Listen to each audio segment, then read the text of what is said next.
Hello friends, we are going to start with the next part of introduction to the GST. Today we are going to learn this purpose of taxation. Most of you have already learned, but this is the trick that you should remember for your examination purpose. And what is that? It is the 4 R's. You should have to remember only 4 R's. These are 4 R's which will tell you the purpose of taxation. Number 1 is revenue, number 2 redistribution, number 3 repricing, and number 4 representation. Number 1 revenue. Now taxes raise money to spend on roads, schools and hospitals and on more indirect government functions like market regulations or legal systems. So Taylor has written this in his book, and which was published in 1961. Now revenue, whatever taxes you pay to the government will be the revenue for the government. And as you know, revenue will be collected by the government in the form of taxes, and which will be used to develop the schools, which will be used to develop the roads, the infrastructure like telecommunication and all, right? So that is the basic idea, and that is the most basic requirement for the collection of taxes. Number 2 is redistribution. Normally, this means transferring wealth from rich section to the society of poorer section. Robin Hood, you must have heard the name. Now, what was he doing? He used to take the money from the rich people and give it to the poor people, right? The same work will be done by the government. If you look at the slabs, tax slabs, income tax slabs, or even the GST, this basic idea you will find it there. And what is that basic idea? Basic idea is tax heavily on the rich people, tax heavily on such people who have more income. I would rather go with this sentence. If you have more income, tax them more. Get that money and utilize it to make the facilities for the poorer section, poor people, right?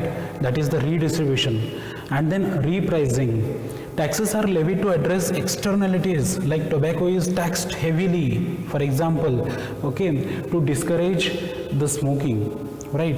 See, repricing means you are taxing on such goods heavily which are not good for the public health, like tobacco, the example which is given here. Also like the alcohol or the liquor for human consumption, which you can say, there you are paying heavy taxes. It is because government knows that is not good for the health of the people, right? That is the repricing part. And the representation, the great American slogan, you might have heard this: no taxation without representation. Implied this rule, tax citizens and citizens demand accountability from their rulers as the other parts of this bargain. What do you mean by this? See, if you are a sincere taxpayer, I repeat, if you are a sincere taxpayer, you have the right to ask to the government where the government is utilizing its money. Please mark my words. If you are a regular taxpayer, you have the right to ask to the government where the government is spending its money. You cannot ask, see, I have paid 1000 taxes, 1000 rupee as taxes. Where is this 1000 rupee going? You cannot ask this personally. What is that? You cannot ask personally to the government, but as a collective person or as a representative of the society, you can ask to the government where the government is spending that money. Okay, this comes under the accountability part of the government organizations. Now this is all about the representation. Okay, these are the 4 R's that will tell you the purpose of taxation. Now you will ask me, sir, taxes, are they good for the economy? Yes, taxes are always good for the economy, but there are arguments against the taxes. We do not usually say arguments for the taxes, because who want to pay the tax? Do you want to pay the tax?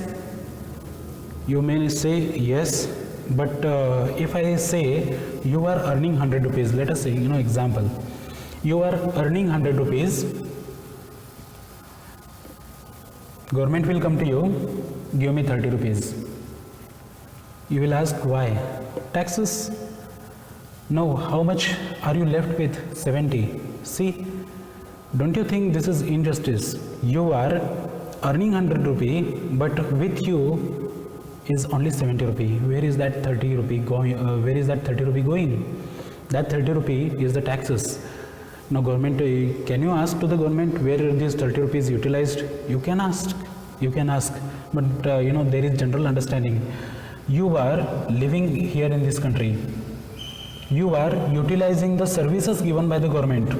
The roads which were made by the government, you are utilizing that road. You are utilizing water at your home, right? You are utilizing the food. You are utilizing the clothes which is indirectly or directly provided by the government.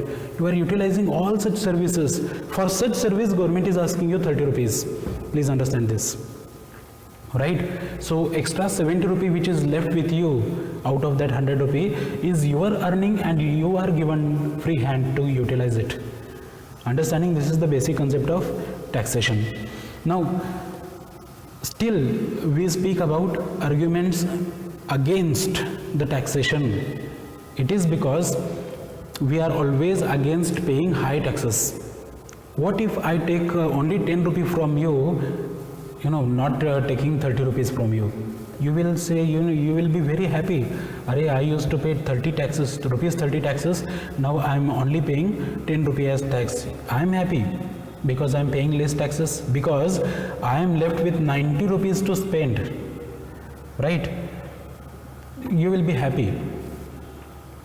This is why, we speak about arguments against the taxes, because if you are paying higher taxes, then you will oppose it.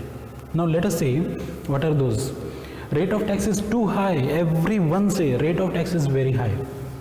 Everyone, you ask to the simplest person in the country, he will say I am paying huge taxes. Everybody will say.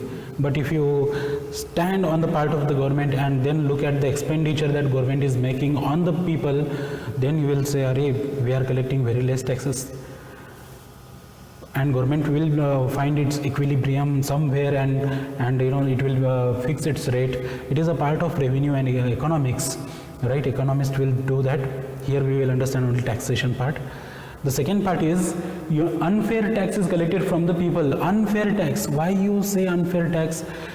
See, you purchase anything, you are paying taxes. You purchase anything, you are paying taxes. Fine. You are earning, again you are paying taxes. Like, let me give you example. See, I am a professional and I am earning somewhere. Example, I am earning, let us say 10,000 rupees I earn per month. So while earning, 10,000 rupees I am earning. If I am earning, I have to give professional tax. On earnings also I am giving taxes. If I am, if I am earning 10 lakh, then I am also paying income tax. I am paying professional tax. More than that, I am also paying income tax. Fine. Now I have, after paying taxes, these taxes I am left with the money.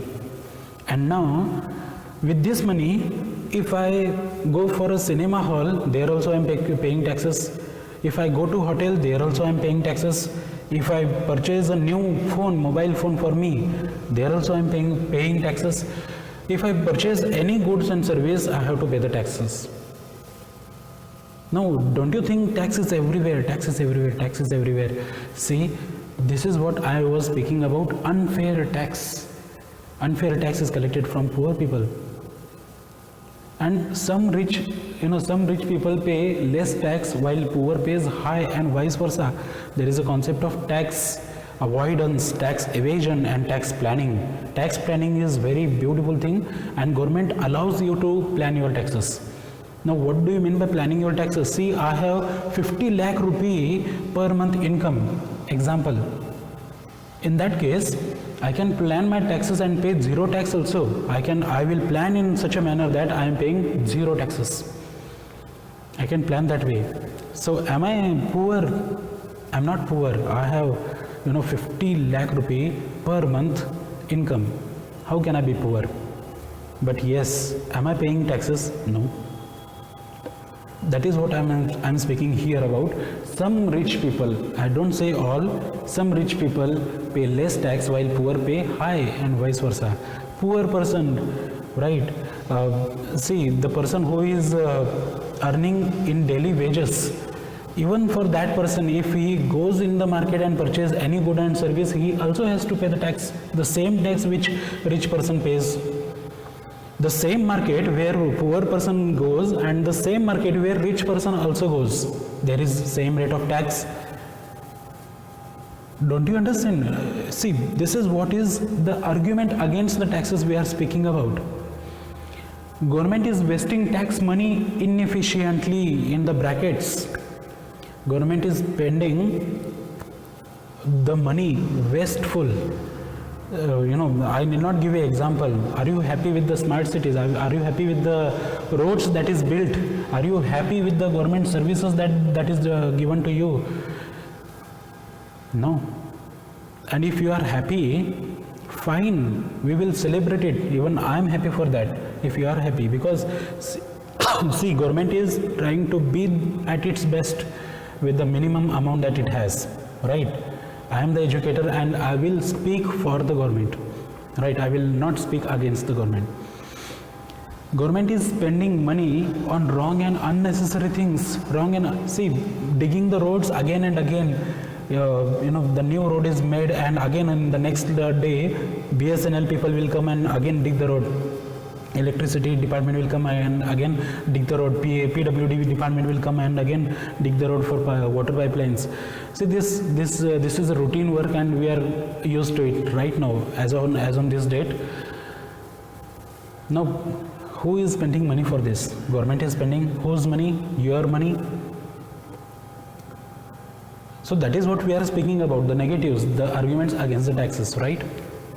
So now that you have all understood about the purpose of taxation and arguments against the taxation, we will go ahead with the introductory part. We are still into the introductory part, okay? We will go ahead. Types of taxes. Now there are two types of taxes, basic, okay?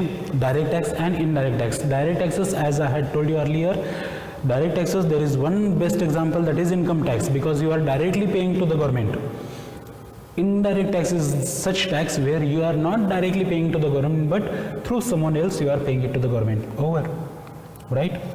Now indirect tax, there are such taxes whose liability can be shifted, from one person to other. Okay, I had to pay to the government, but now what I do, I will give this money, tax money to my retailer, and I am shifting the burden of paying tax to him. However, I am paying the taxes, okay? Now that person will pay it to the government.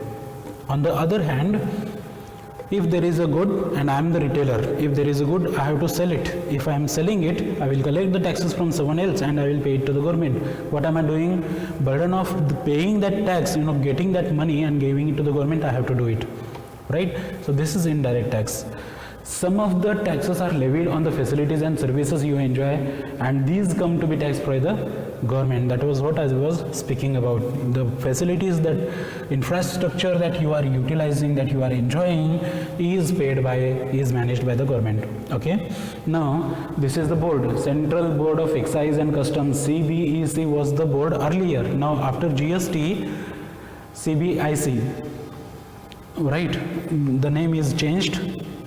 The board, the construction is changed.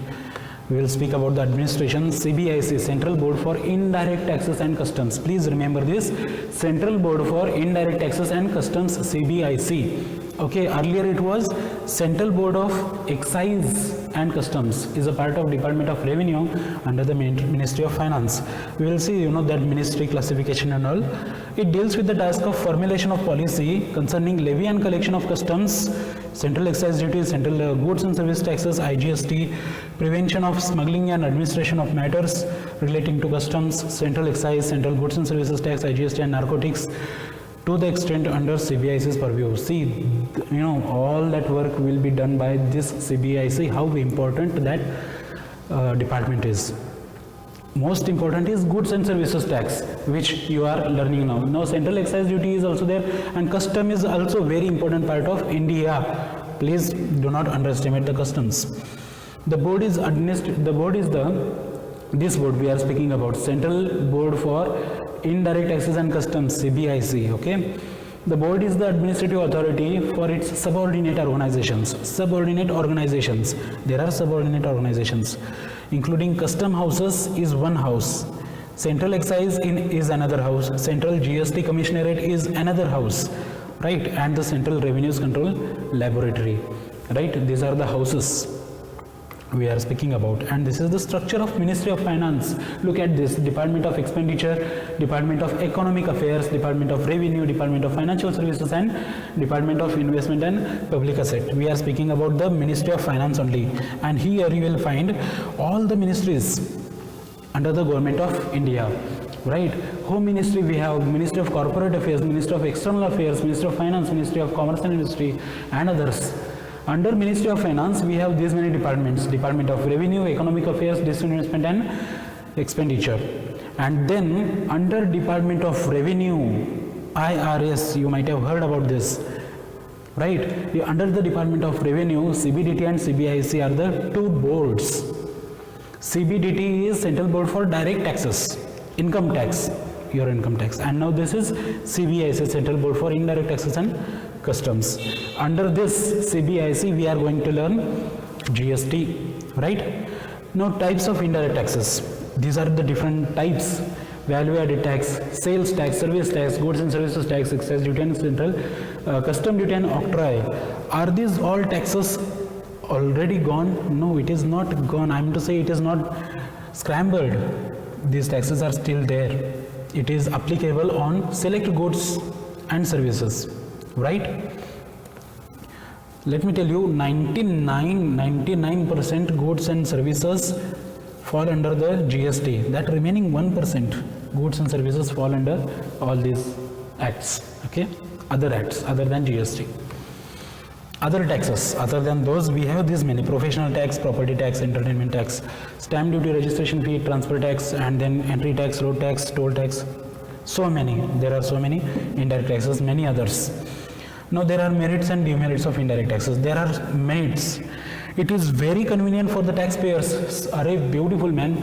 See, you are purchasing goods and services, you are collecting it from the vendors. You are only paying that money to that vendor, which you had to pay to the government. I repeat, you are purchasing goods and services with taxes. With taxes means you are paying taxes to that vendor, to that seller. You are not paying directly to the government, right? So that is why it is very easy for the taxpayers. It covers almost all sectors where direct taxes cannot reach. See, direct taxes also have its own limitation. Direct taxes cannot reach to certain sectors where it cannot reach. Direct taxes cannot reach out to the markets. There, in the direct tax we have PGBP, profits and gains from business and profession. There we have section 28 onwards up to section 44 in Income Tax Act 1961. But here we are speaking about GST, right? Indirect taxes. Highest income source for the government. Highest income source for the government. Government, collects most of its revenue part from the indirect taxes only. And then it is dynamic. It is very dynamic. It is not static. It is not, it is not stable. It is changing every now and then. According to the needs of the society, government changes its revenue, tax reforms, regimes. Right, and also different goods and services have different rates of taxes. See, television have different rate of tax. The salt that you use in food, the sugar that you use in food, or you can consume it directly, that has different rate. Milk has different rate. Luxury cars have different rate. So on and so forth. Tax evasion is almost impossible. Friends, tax evasion, I will speak about tax evasion, tax planning and all later. Tax evasion is almost impossible. Evasion means you are not at all paying taxes. That is called as tax evasion. It is almost impossible. You cannot do this in indirect taxes. However, tax avoidance is seen in some areas. Tax avoidance means you can avoid paying taxes in some areas, okay? But tax evasion means completely not paying taxes. Right, this can be seen. These are the merits, okay, merits of indirect taxes. Now, demerits. While speaking about demerits, it is regressive in nature. there are two things, progressive and regressive. For your understanding, I am telling you, I am not going in much advanced discussion. Progressive and regressive. Progressive means which will foster, which will facilitate the economy to have further understanding or further developments. Regressive means it will push back, it will suppress. It will suppress the market. That is regressive in nature, because the burden of tax is also on poorest person. See, poorest person, what he tries to do, the poor person, what does he try to do? The Aam Aadmi, the mango man, what does he try to do? Roti, kapda or makan, like food, like shelter, like basic facilities. Now in this case, even the poorest person, if whenever he wants to purchase the basic facilities also, he has to pay the taxes. Now this is regressive, definitely regressive. It is inflationary.